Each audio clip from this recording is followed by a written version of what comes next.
Kembali kepada kisah Mukhayriq, bahwa dia adalah habrun, seorang alim atau seorang ulamanya Yahudi atau seorang yang ahli ibadah mereka.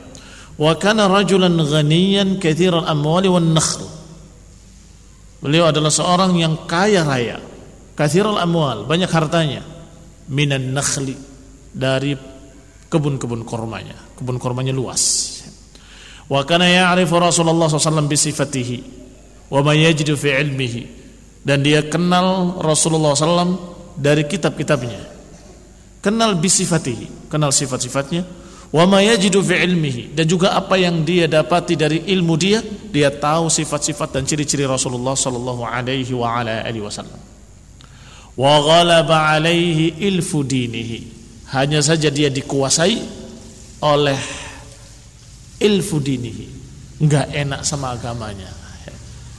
Ilf yakni masih bagaimana ada perasaan kepada agamanya, sehingga hatinya tahu ini nabi yang benar, ini nabi yang hak, ini nabi yang diberitakan dalam kitab Taurat dan Injil, ini nabi yang diberitakan oleh orang-orang terdahulu dari kalangan Yahudi, ini nabi persis seperti yang diberitakan di dalam kitab-kitab mereka. Itu tahu, Mukhayriq tahu, tetapi masih ghalaba alaihi ilfu dinihi, tapi dia masih dikuasai oleh perasaan terhadap agamanya, sehingga masih belum menampakkan seperti Abdullah bin Salam.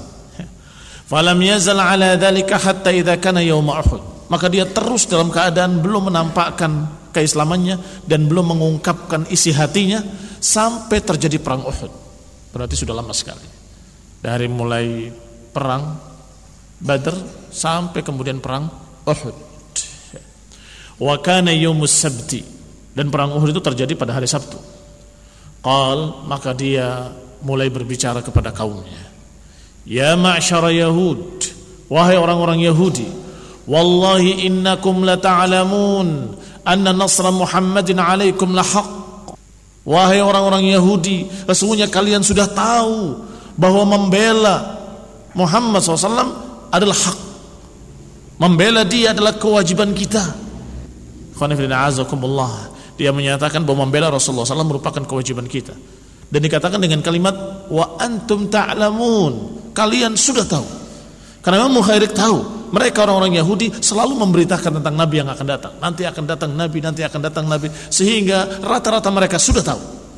Maka kata Mukhayriq, antum ta'lamun, kalian sudah tahu, kalian sudah punya ilmunya, bahwa ini adalah Rasul, dan kewajiban kita untuk membela Rasul ini sejak dulu sudah memberitakan, kalau datang Rasul kita harus membelanya, kalau datang Rasul kita harus berperang, membela dirinya, berjuang bersamanya, sudah sering disebut-sebut. Maka dikatakan dengan kalimat yang seperti itu. Maka kaumnya berkata, innal yawma yawmas sabt, sesungguhnya hari ini hari Sabtu. Hari Sabtu orang-orang Yahudi tidak mau keluar rumahnya. Qala, maka berkatalah Mukhayriq, la sabta lakum, enggak ada Sabtu-Sabtuan buat kalian. Kenapa demikian? Karena dia tahu ini yang datang adalah Nabi, maka kalau datang Nabi, maka syariat yang lalu sudah dirubah dengan syariat yang baru, syariat yang diatur oleh Nabi yang terakhir, sehingga urusan Sabtu-Sabtuan sudah lewat. La sabta lakum, enggak ada urusan Sabtu atas kalian.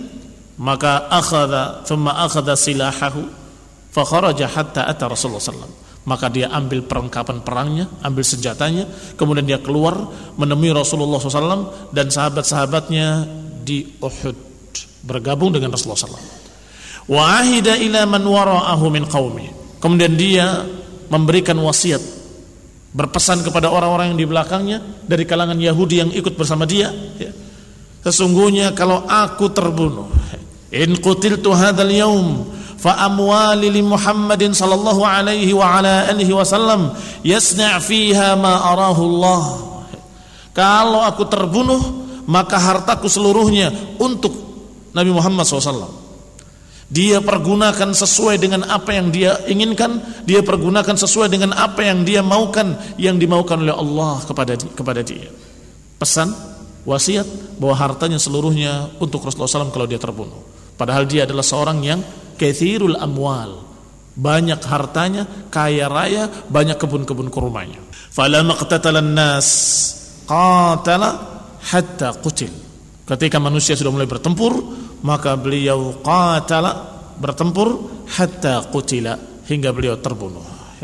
Fakana Rasulullah SAW fima balaghani yaqul, maka Rasulullah SAW pun berkata sebagaimana berita yang menyampai kepadaku, kata Ibnu Ishaq, Rasulullah SAW mengatakan Mukhayriq khairu Yahud.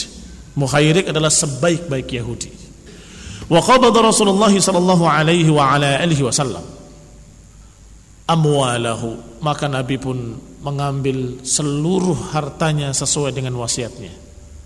Fa'ammatu sadaqati Rasulullah sallallahu bil Madinah minha, maka kebanyakan nafkah Rasulullah sallallahu dan semua keperluan-keperluan Rasulullah, keperluan dakwah, semuanya hampir semuanya dari hartanya Mukhayriq tadi, peninggalan hartanya Mukhayriq.